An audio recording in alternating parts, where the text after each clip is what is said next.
All right, welcome back. Let's talk a little bit about Austin, the Black Bears, who defeated Gardendale 50-38, Clay Chalkville's opponent in the semifinal round.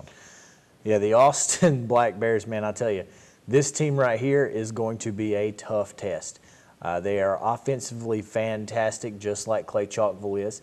They've got 3 wins on their resume this year that nobody else in the state can claim. I don't think anybody has beaten 3 teams as good as Austin has beaten.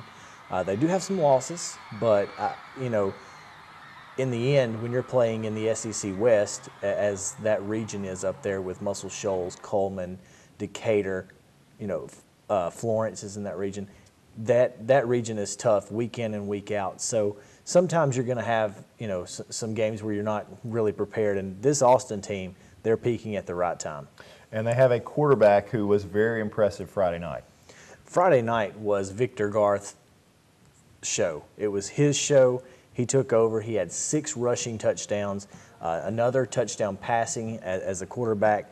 What happened was both running backs for Austin actually were injured.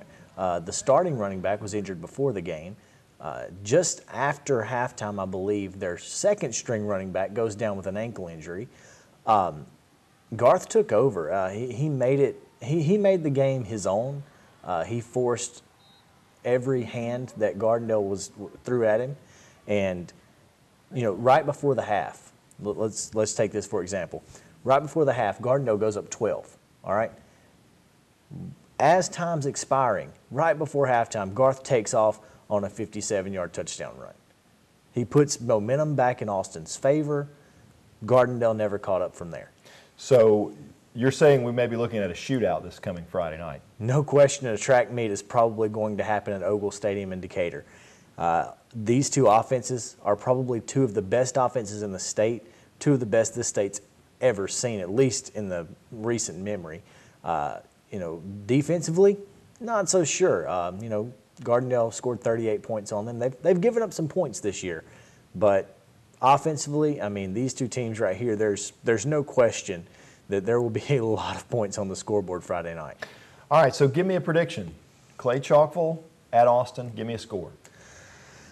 You know, this is a game that a lot of people, especially someone like me who grew up as an arena football fan, I'm really going to enjoy this one.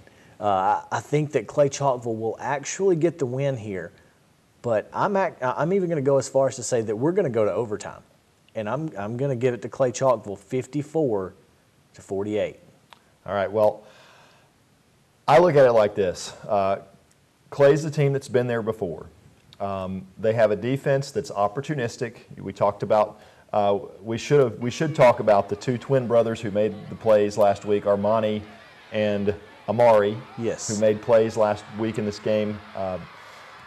They have an opportunistic defense. They have an offense that can score with anybody. I just don't see this game. It may be close for a while, but I just think Clay is just too good.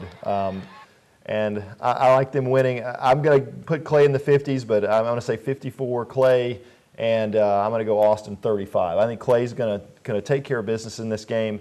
I think they're marching to the state championship, and I just think that they are the team that is the champion, and until somebody knocks the champ down, you know, they're still the champ. So I like Clay in this one. That's our show for tonight. We'll be back next week, and we're going to talk about this ball game and hopefully be previewing a state championship game. For Chris Yao, I'm Zach Steele. Thanks to Zach Thomas for being here. Good night, everybody.